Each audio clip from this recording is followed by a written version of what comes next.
Hi, my name is Miranda Shorty, and this is the Adaptive Edge of Education. And today, my guest is my student. His name is Kyan Macdonald. He is a senior and he is graduating effective immediately. This was his last real day of classes, but he is here with me today to talk a little bit about some adaptive challenges in education. Despite being educationally fantastic and stellar in terms of his grades, he's also the president of the student-driven Student Voice and Leadership here at the school that I work at. And he is absolutely brilliant. He was a co-founder of that program, and which I advise. And he and I have worked together on constructing what that program would look like.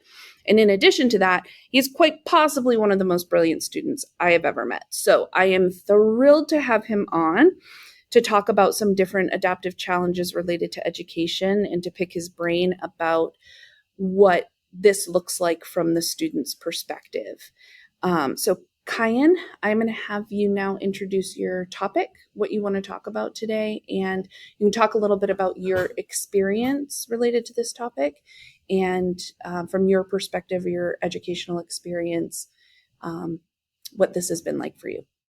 All right. So my topic was hidden stories and the importance of telling them. I think the person that sticks out the most for me would be the story of Nikola Tesla and how little he's talked about educationally, I think, other than like YouTube videos. Because everyone always hears about Thomas Edison and the light bulb, but they don't hear about like the invention of AC power and all of Nikola Tesla's things that he's done. Like the reason that we have half of the electronics we do today is because of Nikola Tesla. Great.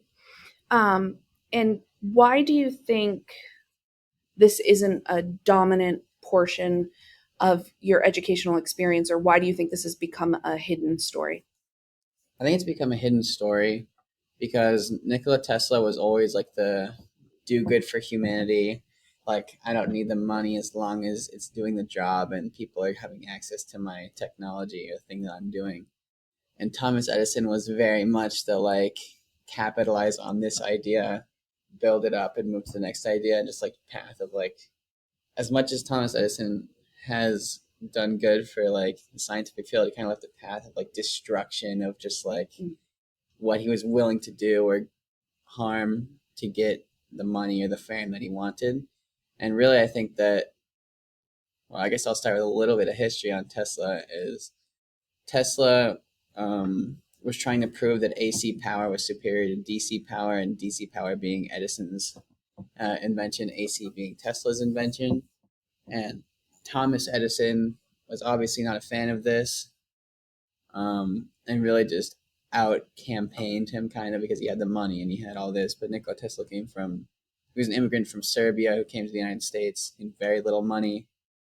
But Thomas Edison did end up funding him as like an apprentice, gave him a laboratory, and I think it was in New York, which eventually burned down mysteriously because a Bunsen burner, the police report claimed the Bunsen burner was left on. But Nikola Tesla wasn't a chemist. He didn't need a Bunsen burner. He didn't have one. So, there's that problem. But yeah, Thomas Edison had the money and the fame, and he was like very much like the businessman. Nikola Tesla was like the looking out for the people, but really just didn't have the money or the power to do a whole lot. Sure. Yeah. So, in terms of this being an adaptive challenge in education, how could you identify the emphasis on Edison versus Tesla as educationally? How could you identify that as an adaptive challenge in terms of why would it require a change in the way that people think about education or the mindsets of people in education to include that Tesla narrative as equivalent to or even superior to the narrative of Edison? Yeah. I think that's important, or at least for me, it was very important when I realized that this happened to Tesla. But at school, I learned a whole lot more than just like science and stuff. So who else has been silenced, or who else has been censored, or whatever by a overwhelming force or Sure. some more powerful entity? Sure. Can you think of a reason why education would want to display the narrative of Edison over Tesla? Like, what is it about our society, or what would push education to prefer that narrative? Yeah. So I think personally that it was more of the idea of like venture capital, like go out, create an idea, and run with it strictly for the money that you make. And if you improve people's lives, great, but focus on the money first. Okay. And I think that's the mindset that the United States wanted to, or at least the education system wanted to boost or encourage. While Tesla, again, he was like the humanitarian, like wanting to help his fellow person, like improve their lives.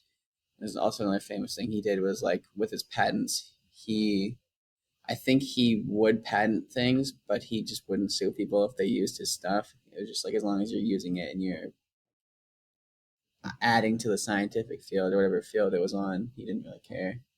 So that's really interesting, because that's kind of like this notion of like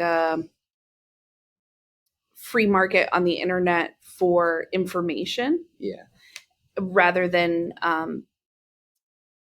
what is that term? I think your generation has invented it, but the term for like gatekeeping, like you're gatekeeping technology, or you're gatekeeping theory or advancement in sciences or industry to protect what? Like you're gatekeeping that because you don't want other people to have access to what? Yeah. What do you think? It's hard to say really, but I think it's just access to power. Power, I think sure. they want to keep the power, Mhm. like the hierarchy. They want to keep that in place, and they want to keep power very much held at the top, or by people that are making money for the country or for whatever group of people that would oversee the thing they were doing. Sure. I think that's really true. I think it's gatekeeping for the position of power. And I also think it's gatekeeping for profit. And when you live in a vehemently capitalist society, profit and power, those are highly regarded, right? Yeah. As being like the positions you want to be in. So really, when I think of how could this be an adaptive challenge in education, would we have to change the narrative about what is the goal when you enter a field of study, when you really want to explore something and add to a field of study? Would we have to change the way we think about educating people in preference of this notion of just contributing to the knowledge and the science and the understanding and the theory, and shift over to that from the idea of just being able to sit in a position of privilege via power and profit when you have the best of something, when you have the newest of something? Yeah. I think that we need to encourage like the whole like the lifelong learner thing, but lifelong learning, I think the definition of that is very different, I think, from what it's actually portrayed as, because you're seen as a lifelong learner if you have like a successful business and whatever, but I don't think you're really seen as a lifelong learner if your hobby is like electronics your whole life and it's just like something that you add to like out of your own goodwill or interest. That's really interesting, actually. So being a lifelong learner is a part of our like picture of a graduate, if you will, right? A lot of people have that in their mission and vision statement for their school district, or they have that as like a metric by which they measure students' skills as a student, not just their understanding and knowledge in each discipline, but their skill specifically as a student. We look at lifelong learning and toss that term around a lot. And so from your perspective, lifelong learning looks like being successful in terms of how that's being encouraged in school. I think it's encouraged to be that way, but honestly, I think there are also a lot of people that respect, um, like just genuine good people that want to learn and help people. So I think there's really two sides of it, but there's definitely an issue of expecting lifelong learners to be these rich, like well-off people instead of being just like your average person. Is there also an expectation, in addition to being rich and successful, is there an expectation of being influential if you're a lifelong learner? Do you need to have some level of power or influence in your field? I'm not really sure. I think certainly in the idea of like Silicon Valley, Mm-hmm. when that came up, Zuckerberg and Elon Musk before, when he created, I don't remember what the previous payment thing was called, but he then created PayPal. Mm-hmm. As all they all very much controlled their fields, with Facebook being like social media, PayPal being like electronic transfer. Sure. Yeah, they were seen as like the like you look at your kids, or your parents would look at their kids and be like, go do that. Right. You know what I mean? Mm-hmm. Like, go do that. I was like, how do I get like there? That's the picture of success. Yeah, that's what you're working towards. Yeah, because like they already control the fields. How do I just sit there for 25, 30, 40 years and then move? I don't want to wait there. I want to do my own thing, Right. Yeah. I don't want to have to compete with somebody in my own company. I want to compete with somebody. Sure. I want like a fair race. That's competition. That's really interesting to me. I hadn't thought about this particular issue from that perspective, but I think definitely the resources and the sources we give you while you're in school impact how you see yourself as a learner in the future. Yeah. and what that should look like or what that should mean, right? Mm-hmm. Kyan and I have both watched a really fantastic video by Chimamanda Ngozi Adichie, and it's called The Danger of a Single Narrative or a Single Story. And we talked about that video in reference to this idea of there being hidden stories or hidden figures in education that we maybe owe more, well, not maybe, we definitely owe more attention to, and aren't giving. And in education at the higher education level, we talk about this a lot. And it's a huge tenet of building curriculum in higher education, that the resources and sources that you provide are diversified, that you're not just reading one perspective, one story, for the same reasons that Adichie talks about in her video, in her TED Talk. We don't want people to learn just one perspective on a story, because that's not a holistic view, right? Mm-hmm. So can you think of, from your education, in your educational experience, what were some of the most memorable, or what texts pop out or stand out to you as being like really prominent portions of your educational experience? So what texts were people giving you or teaching you or encouraging you to read?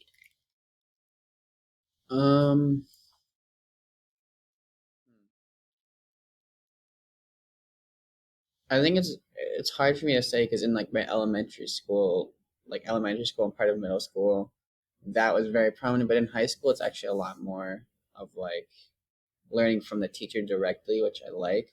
Okay.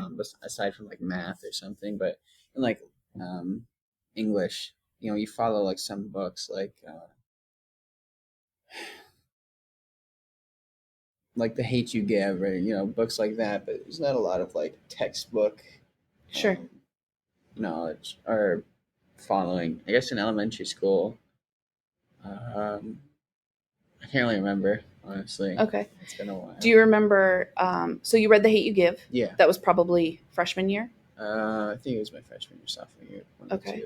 And then, did you take humanities or English? I took English. English. Okay. So in English, when you got to your sophomore year, were you here at this school? Yeah. Okay. Did you read The Glass Castle? No.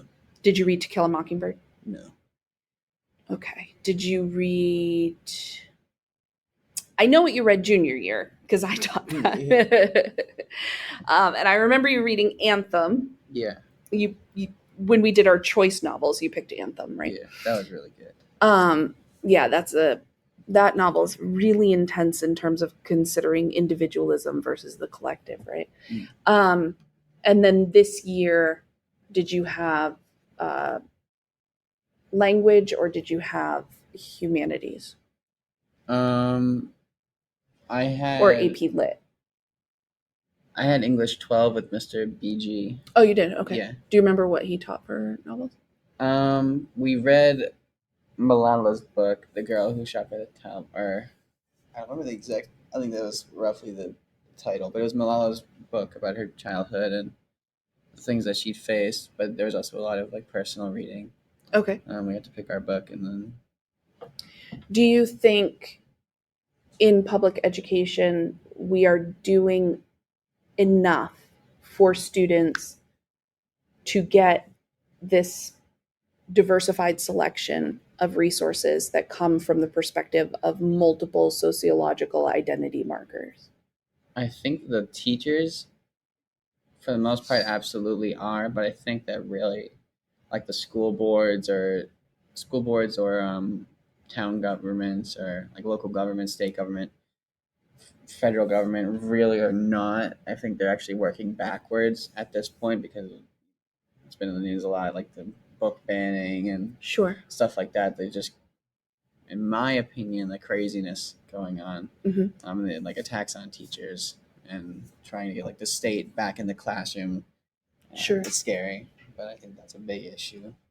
Do you, when you think of who, because you wanted to talk about the hidden stories, right? Yeah. When you think of those things that you've been hearing in the news, in your mind, who is writing the stories that they're trying to hide? Like what is the position of, or the sociological group identification of the people that are writing narratives that others are attempting to hide? I think it's well, from personal experience at the school, it's like it was the police brutality stuff. Okay. Was it Angie Young that wrote The Hate You Give? Yeah, Angie Thomas. Angie Thomas. A lot of things for like against or speaking out against police brutality. Let's see, what were the other ones? There were some on like sexual content that were being banned for like a page that had a sexual encounter or even something that like said the word penis or whatever in it. It was like stupid stuff. A lot of like LGBTQ plus topics where I don't know if they were banned, but they were definitely considered to or being looked at, or I don't know.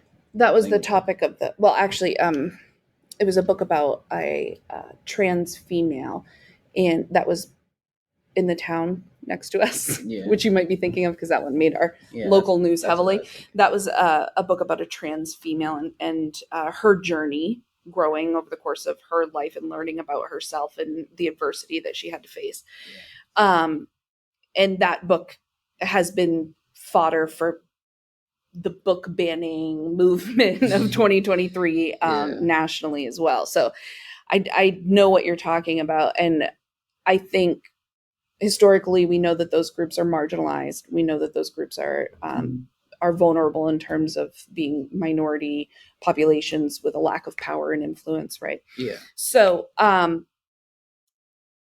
guess what I'm wondering based on that is, how would your education, so let's just look at social studies and look at history, right? You're supposed to learn about organization and reorganization of human societies. You're supposed to learn about regional and interregional interactions. You're supposed to learn about political, social, economic revolutions. You're supposed to learn about migration of populations. You're supposed to learn about domestic and global challenges. And you're supposed to learn about political systems, power, authority, governance in Maine, the US, and then the world, right? If the majority of your texts were very diverse in perspective, if you were learning about the organization and reorganization of a human society from someone writing from the perspective of being British during the colonization of Africa, how might that look different in your understanding of organization and reorganization than if you were being taught about that from the perspective of a person who was experiencing that from the other side, who was being colonized? Like the image of the, the imperial power or the colonizer versus the minority population that's now being reorganized. Does that perspective change how you learn? Uh, Absolutely. So I think I'll go with the British example. Is like you would probably get the kind of language from a British account of what colonization was like. Is like you are educating or helping these like beasts, these just like uneducated, like dangerous, like feral people. Sure. And then from the like John Locke's like interpretation. John Locke's interpretation. Yeah. But then if you got like the people that were colonized, their interpretations, you've had things come up. Like, I think it was King Leopold or a king of Belgium, so it wasn't really British, but I assume similar things happened. Where there's a famous picture of a man missing like from maybe like 6 inches up from his elbow. He's Sure. missing his hand because that was punishment for I don't know if it was not working fast enough or just a small amount of like just not following the rules. Mhm. You would lose your hand. Yeah. So you'd learn things of like genocides, mass like forced starvations, mass burial grounds, executions, all kinds of things like like puppet governments for colonies and forceful like language learning. That's not really the right word, but like we're I know having what the you're United saying. States Yeah. with like native languages. Deculturing, being Yeah, people forced assimilation yeah, and via like language and culture and yeah, religion and and like being taught things that were quote unquote like the better way of Mhm. living and being Christian and whatever being white, but it's not really something you can just learn and become. You know what I mean? So I think that's definitely an adaptive challenge Yeah, in education. I think that does require a shift in mindsets. yeah. I want to know if you think that and why you think that if you do, or why you don't think that if you don't. If I think that, It would be an adaptive challenge, that rather than just saying a structural challenge would be like, let's just give everyone these books and then everybody has to teach these ones instead because they're more equitable in terms of presenting multiple story perspectives, not just a single narrative, right? Like Adichie was talking about. So I think it's more than just that. It's more than just saying we've replaced all the books in the library with an equitable, representative inclusion of many different sociological perspectives. I think it's more than that. Do you think it's more than that? Do you think that it would require a shift in the way people think about education? I do, yes, because if you had somebody that just completely replaced the curriculum with something that was deemed to be more equitable, you just have the same issue, just it looks different. You know what I mean? Yeah. Like you're just replacing text with something that seems more palatable. But if you go back, like, way back when the current or the previous educational system was put in place, that's kind of what happened before.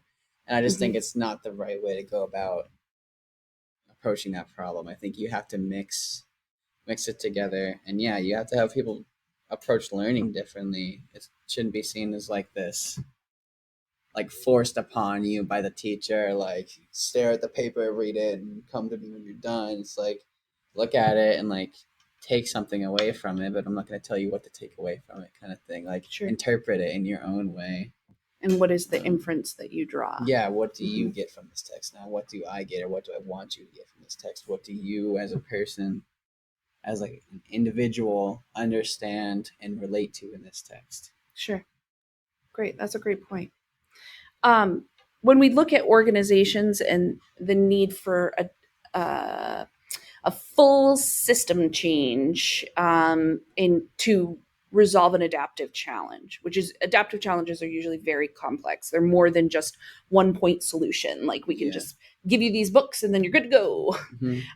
An adaptive challenge requires usually a long time to resolve. It takes more time than just implementing one thing. And it's complex in that it touches a lot of different components. I like to look at adaptive challenges through an organizational theory by a couple folks named Bolman and Deal, who wrote this book on organizational theory, where they break every organization down. This works for education as much as it would work for this like framework of understanding organizational theory works just as much for education as it does for healthcare, or you could absolutely break down Amazon this way. Like literally any type of organization can be looked at through this perspective. There's 4 different lenses. Okay. So there's a structural lens, which is actually the how we do what we do. What are the policies, the protocols, the rules, the tools, the resources that we use, right? Then there's the human resources frame, which is a framework to look at challenges that have to do with interpersonal relationships, how people within the organization feel about each other. It's like the family, where a great analogy for the structural frame is that it's like the manufacturer. It's like the factory. It's how we literally are making things and doing things. The human resources frame is the family that's within the organization and all of the different complicated challenges that can come along with being a part of a family. And then there's the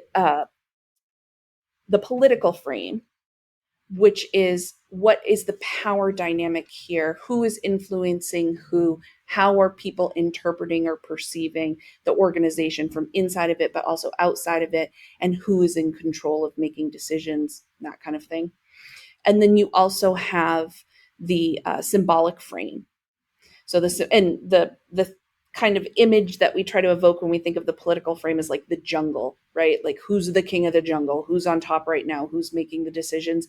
And what agenda are they trying to meet? And then the symbolic frame is the temple. That's like the visual for the symbolic frame. It's the mission and vision, essentially. What is the goal? What is the answer to the question, why are we doing this as an organization, right?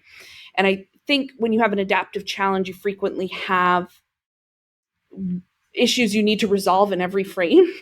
So the first frame, the political frame, what I see as being an issue for this adaptive challenge of creating more equitable resources within education that are more representative, that don't encourage a single story or the danger of a single story, is that you then have to tell people you want diversity in their resources.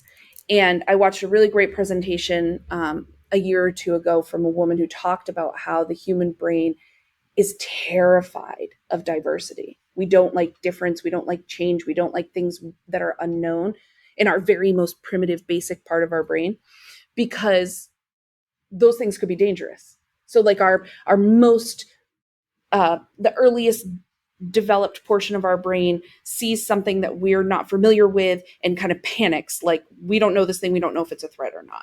And when we say diversity, the human brain still kind of feels that way. Versus when we say equity, the human brain loves equity. It's very excited to hear the word equity, because that generally means for the person hearing it, I'm going to be represented too. I'm in there. It's equitable, right? And so in terms of the political frame for this particular adaptive challenge, what I see is the need for us to shift from talking about diversifying and moving into talking about creating equitable content for our students.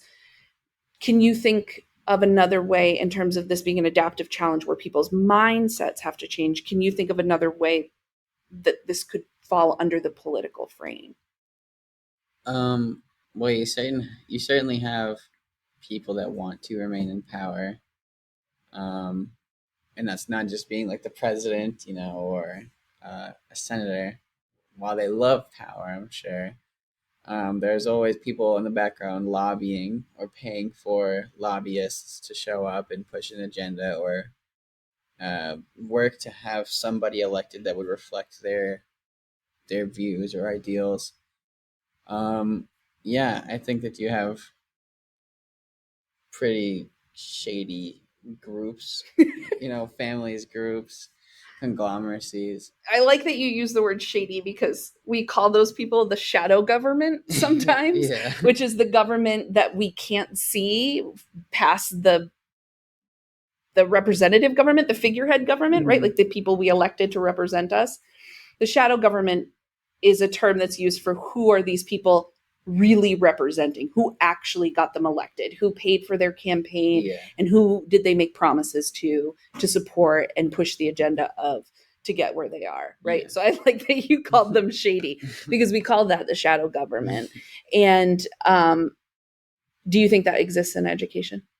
Yes, I do think that exists because ultimately I'm not going to be a student all of my life, and I'm going to have to take something away from the textbooks, or somebody is going to want me to take something away from the textbooks. They don't really just want to give out free knowledge. There's got to be some kind of swaying factor in it. So I'm going to grow up to believe in something. I'm going to grow up and vote for people.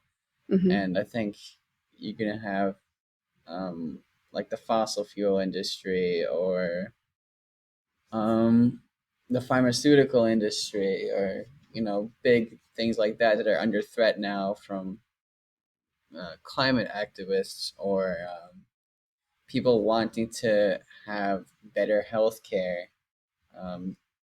That's the war happening is between trying to sway people and essentially feed them kind of propaganda in school to then grow up and believe or spread that against people that are willing to think differently, or at least approach things differently. Sure. Yeah. Okay, I have a second question. You just made me think of something else.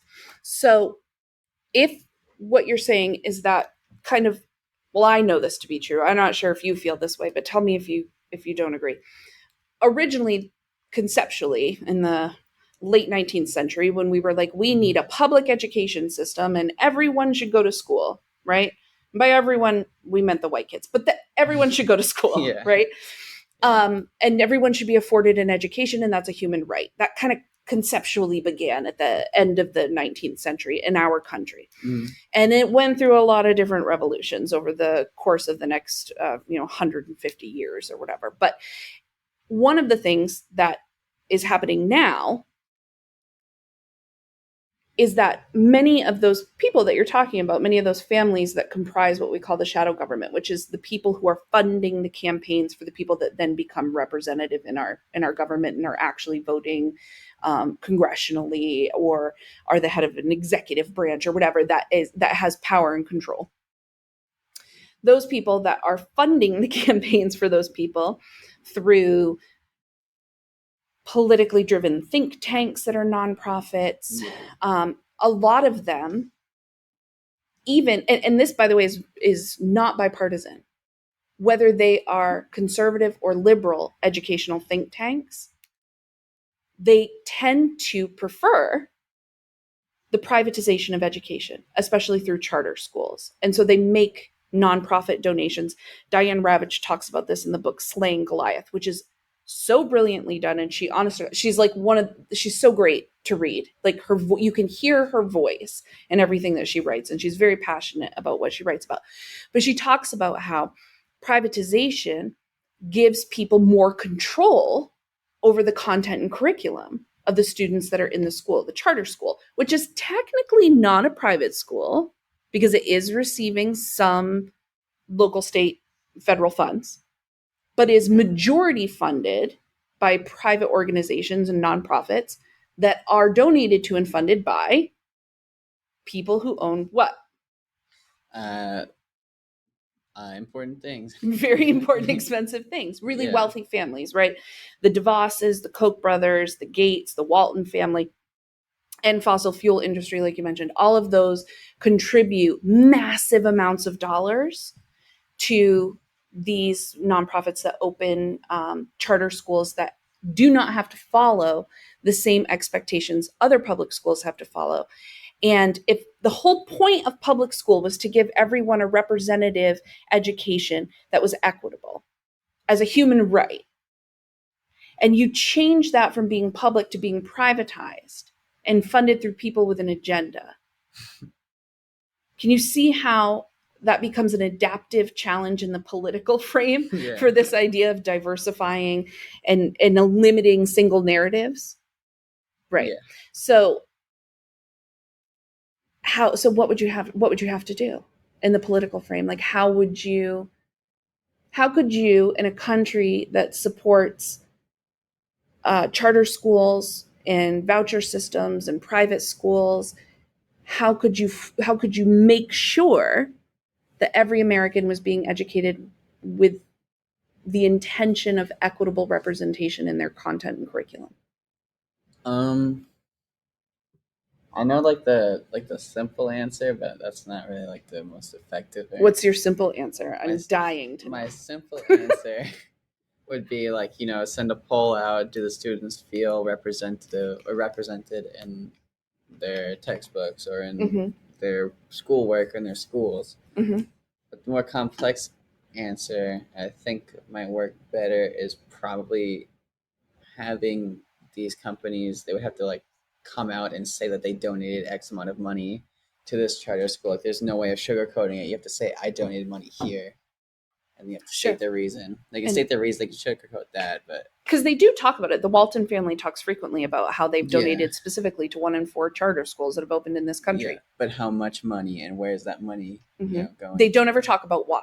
Yeah, why are they sending that money? Unless it's, what do you think is the political answer for why did you donate to education?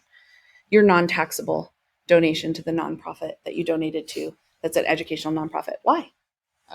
Well, I think it's because I think there's a few different reasons. I think one could be because they're trying to create leaders, but creating leaders that would fight for things that they would find important or that would keep them in power.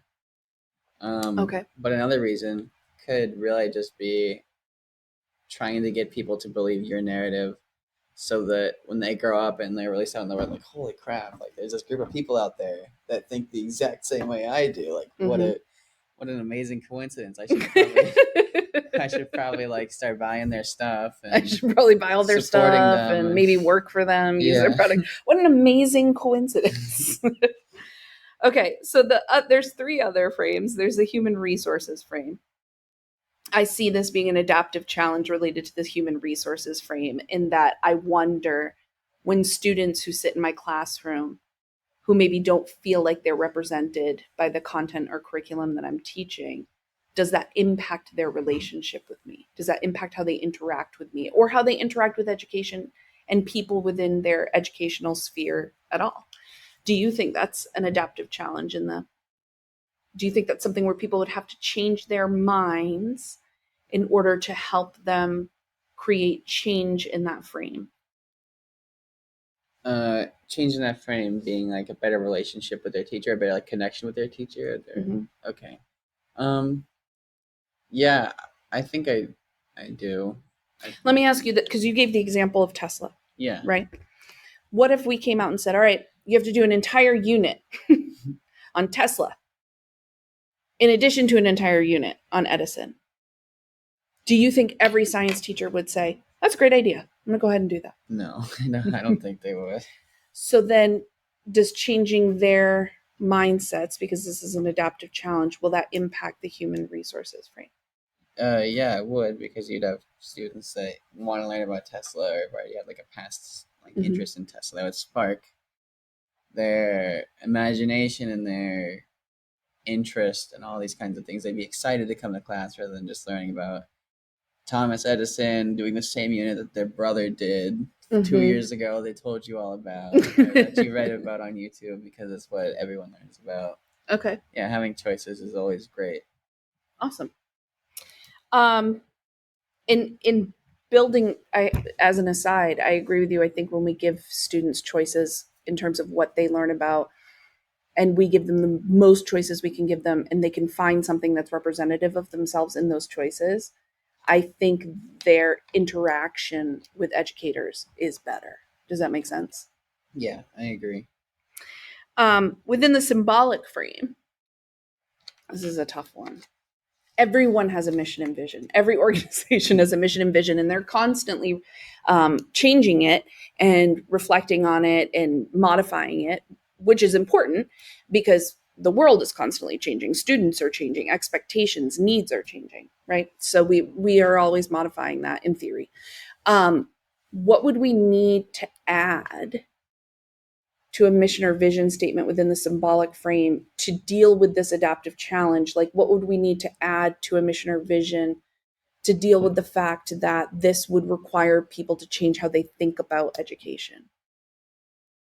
From the standpoint of like the school, or from the school? Yeah. So think of the school as the organization or the district as the organization.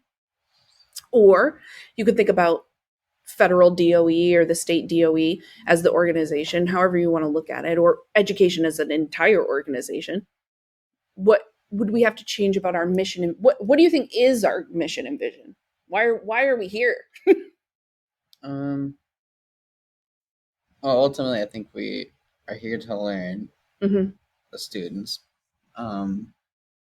But the issue is, are you learning what you are interested in, what you're curious about, and what you believe to be true? Or are you learning what $1 billion organization might think is true, Important to or learn. important, or like maybe the state thinks is important? Sure. So would that have to become a part of the mission and vision for education? Would we need to add to that mission and vision symbolically that the content and curriculum is somehow influenced as and student driven and representative equitably? I would very much appreciate that. I would have appreciated that. Yeah, I think that would definitely be something I would want to see. And I think a lot of other people would want to see in the mission statement. Sure. All right, last one. The structural frame. This is the logistical. How are we going to do it? Mm-hmm. What are we going to use to do it? How are we going to pay for it? What, like when, where, that kind of thing. Yeah. Is this an adaptive challenge within the structural frame? Would we have to get people to change their way of thinking, their perspective on education, their goal with their teaching structurally? Yes, I think so. At least I'm going to start with the teachers, from the teachers' point of view. Mm-hmm. I think that there's a lot of teachers in here that genuinely care for their kids and want to promote creativity and like thinkers, people that think for themselves or are able to interpret things by themselves or mostly by themselves. Mm-hmm. But I think there's also teachers that not really aren't here for the money, but are here thinking they're doing the right thing. But the right thing to them is regurgitating more or less what the school board, like verbatim what the school board would tell them to, which is not always the best for the students. Okay. So yeah, I think you'd have to start there. You'd have to, I guess, have some teachers reflect on, are you really doing, well, the school board wouldn't approve of it because the school board is the one to be benefiting from the regurgitation. But if you had like someone else and they asked the teacher, like, are you really doing what you want to teach, or do you think your students are actually enjoying the curriculum, and would you be able to teach what you wanted to teach, or would you have to teach the school board stuff? The canon. Yeah. So yeah, so within the school board, there's a curriculum committee, and they do focus on curriculum and content within that committee, and every school board has a curriculum and committee. Many school districts have curriculum coordinators who are influential in that area. And then also for every department at the high school level, there's a department head, and they help to influence that too. But that's a lot of trickle down, like there's a lot going on there, right? And every person with an agenda inside of that takes away some percentage of autonomy. Does that make sense? Yeah. So they would have to change, in my perspective, they would have to change their minds about allowing more autonomy, not just for educators, but also for students, more freedom to choose, more freedom to focus on what engages or what interests you, and less of an emphasis on what we call perennialism, which is an educational philosophy where there is like a canon of things you have to learn, people you have to read, stuff you must know, and that we teach all those things, and that's because they're the authority because they've been around the longest, right? And it's a shift away from perennialism into reconstructivism, or building your knowledge based on how you see your education going, or what you're hoping for your education. And so I think that's the structural frame is also impacted by this as an adaptive challenge. And lastly, the cohort that I belong to developed a fifth frame theoretically, that we would like to see added to Bolman and Deal's 4 frames, which is the eudaimonia frame. And eudaimonia is Greek, or comes from a Greek word that's spelled almost the same, that basically means something's synergy. It's holistic wellness in terms of tuning and aligning with itself. And do you think that for this particular adaptive challenge of making sure that we are not participating in the danger of a single narrative, and that we are encouraging multiple narratives or perspectives on one event or story or topic, do you see an impact on that in terms of this organization's ability to tune or to align or to create synergy and efficiency through working together within every framework? Yeah. I know this is a hard one. So I'm trying to think. So I guess from like a countrywide standpoint, there would be a lot of that would be beneficial, I think, to a lot of schools, really every school in the country for the most part. But you would also leave, here's my like wanting to be like a national defense major, like being like concerned of like external like propaganda, or, things like that. Because if you could have, I guess, when you balance power levelly, you give more voice, which is always great usually, but then you also could have like, maybe like a Chinese institute, like for example, there was the Confucius Institute, got a lot of heat a few years ago and recently because they were abusing their presence at colleges and college campuses to spread pro-Chinese Communist Party propaganda, which is pretty crazy, and it probably makes me sound a little bit crazy, but it did happen. And you don't sound crazy. Our country has a long history with communism. You don't sound crazy. Yeah.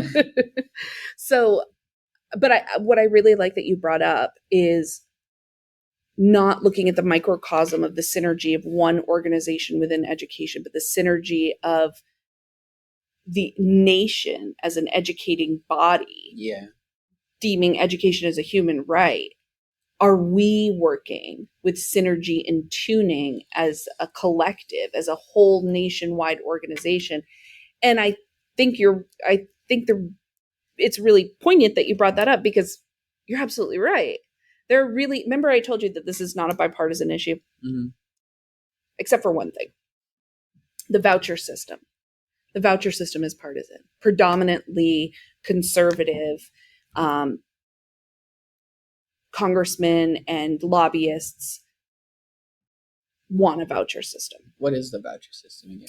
So the voucher system would be like, okay, I have my children. I have 2 children, and they can go to any school in the district. If they go to this one, I'll give them this money. If they don't go to that one, they don't want to go to that one, they want to go to this better rated school over here that has better scores and metrics of assessment in terms of how well the school is doing, then I'll let them take that money and go pay to go over there. Oh, so they're not getting scholarships. They're getting like just a And universal... I'm going to take that money away from this school. Oh, federal, and send it over so there. Federal funding. Well, local, state, federal, funding yes. In general. You divert all funding. Oh, so like survival for that of the student. Fittest, like.